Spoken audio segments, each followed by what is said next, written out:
ఇప్పుడైతే పుదీనా రైస్ వేడి వేడిగా సర్వ్ చేసుకొని టేస్ట్ చేసేద్దాం. ఈ వీడియోని లాస్ట్ వరకు చూసి సింపుల్ రెసిపీని మీరు తప్పకుండా ట్రై చేయండి. ఈ వీడియో మీకు నచ్చితే కనుక please like and subscribe. Hello స్నేహితులారా, ఈ వీడియోలో కుక్కర్లో బాస్మతి బియ్యంతో సింపుల్గా పుదీనా రైస్ ఎలా ప్రిపేర్ చేసుకోవాలో చూసేద్దాం. ముందుగా బాస్మతి బియ్యాన్ని 1-2 సార్లు క్లీన్గా వాష్ చేసుకొని ఒక 20 మినిట్స్ పాటు నానబెట్టేసి పక్కన పెట్టుకోవాలి. రెసిపీకి కావాల్సిన ఇంగ్రీడియంట్స్ వచ్చేసి పుదీనా, ఆలు, పచ్చిమిర్చి, ఆనియన్, ఇంకా మసాలా దినుసులు, జీడిపప్పు, లవంగం, ఇలాచి. ముందుగా కుక్కర్లో 2 టేబుల్ స్పూన్ ఆయిల్ వేసి అందులో ఆనియన్, పచ్చిమిర్చి వేసేసి అవి బ్రౌన్ కలర్ అయ్యాక కొంచెం సాజీరా, బగారా ఆకు, జీడిపప్పు, లవంగం, ఇలాచి అన్నీ ఒకేసారి వేసి కలిపేసి ఒక 2 మినిట్స్ అయిన తర్వాత 1 టేబుల్ స్పూన్ అల్లం వెల్లుల్లి పేస్ట్ వేసి అది పచ్చి వాసన పోయిన తర్వాత ఆలు వేసేసి అందులోకి టేబుల్ స్పూన్ పసుపు వేసేసి కలిపేసి ఇది మగ్గేలోపు మిక్సీలో 4 పచ్చిమిర్చి, సాల్ట్, పుదీనా యాడ్ చేసుకొని కొద్దిగా వాటర్ యాడ్ చేసి ఫైన్ పేస్ట్ లాగా గ్రైండ్ చేసుకోవాలి. ఇప్పుడు ఈ పేస్ట్ని యాడ్ చేసుకొని మిక్స్ చేసేసి ఆయిల్ పైకి తేలేంత వరకు మగ్గనివ్వాలి. ఇలా ఆయిల్ పైకి తేలిన తర్వాత ముందుగా నానబెట్టుకున్న బాస్మతి బియ్యాన్ని యాడ్ చేసి వితౌట్ వాటర్ ఓన్లీ రైసే యాడ్ చేసి ఒక 2 మినిట్స్ ఇలా కలిపి వదిలేయాలి. ఇలా కలపడం వల్ల ఆయిల్ అనేది రైస్కి మొత్తం పట్టి రైస్ అనేది విడివిడిగా వస్తుంది. ఇందులోకి 1 గ్లాస్ బాస్మతి రైస్కి 1.5 గ్లాస్ వాటర్ యాడ్ చేయాలి. బాస్మతి రైస్ కాకుండా నార్మల్ రైస్తో వండినప్పుడు మాత్రం 1 గ్లాస్ రైస్కి 2 గ్లాస్ వాటర్ యాడ్ చేయాలి.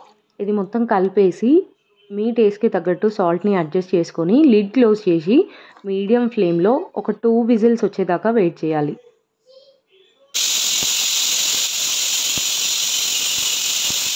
2 విజిల్స్ తర్వాత మూత తీసి చూస్తే ఎంతో పర్ఫెక్ట్గా రెడీ అయిన పుదీనా రైస్ రెడీ. ఇప్పుడు ఈ రైస్ని నెమ్మదిగా అటు ఇటుగా కలిపేసి ఒక 2 మినిట్స్ పక్కన పెట్టేసి ఆ తర్వాత సర్వ్ చేసుకోవడమే.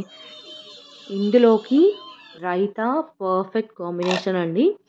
పుదీనా రైస్ ఇంకా ఈ రైతా సమ్మర్లో చాలా హాయిగా ఉంటుంది తింటుంటే. ఇక్కడ మా బాబు మేము తినే అప్పుడు రోజు పక్కనే కూర్చొని ఇలా మూతలు తీసి పెట్టడం, కలపడం లాంటివి చేస్తూ ఉంటాడు. మేము కూడా అట్లా వదిలేస్తుంటాం ఇంకా మమ్మల్ని తిననీయడు అనేసి.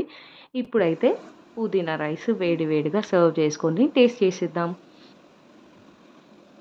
పర్ఫెక్ట్గా వచ్చింది. ఇలా జీడిపప్పు అంచులోకి పెట్టుకొని ఒక పొటాటో పెట్టుకొని తింటే ఆహా! మీరు తప్పకుండా ఇలా ట్రై చేసి చూడండి. ఇంకా రిలేటివ్స్ ఎవరైనా వచ్చినప్పుడు అప్పటికప్పుడు సింపుల్గా ప్రిపేర్ చేసేయచ్చు. ఇప్పుడు దీనికి పర్ఫెక్ట్ కాంబినేషన్ అయిన ఈ రైతాతోని ట్రై చేద్దాం. నాకైతే రైస్ రెసిపీస్లో one of the favourite recipe ఈ పుదీనా రైస్. ఇందులోకి కర్డ్ వేసుకొని తింటే ఆహా! ఎంత హాయిగా ఉంటుందో అసలు. ఈ ఆనియన్స్ వేసుకొని ఇందులో కొత్తిమీర ఒకటి మిస్ అయిందండి. ఇంకా క్యారెట్, బఠానీ మీ ఆప్షన్, మీకు టేస్ట్కి తగ్గట్టు ఇంకా యాడ్ చేసుకోవచ్చు. ఈ కర్డ్తో పుదీనా రైస్ తింటుంటే అసలు నోట్లో పెట్టుకోగానే కరిగిపోతుంది.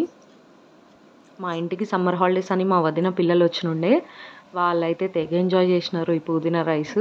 చాలా నచ్చింది వాళ్ళకి. ఈ సింపుల్ రెసిపీ మీకు నచ్చినట్లయితే please like and subscribe. Thank you for watching. Bye bye, take care.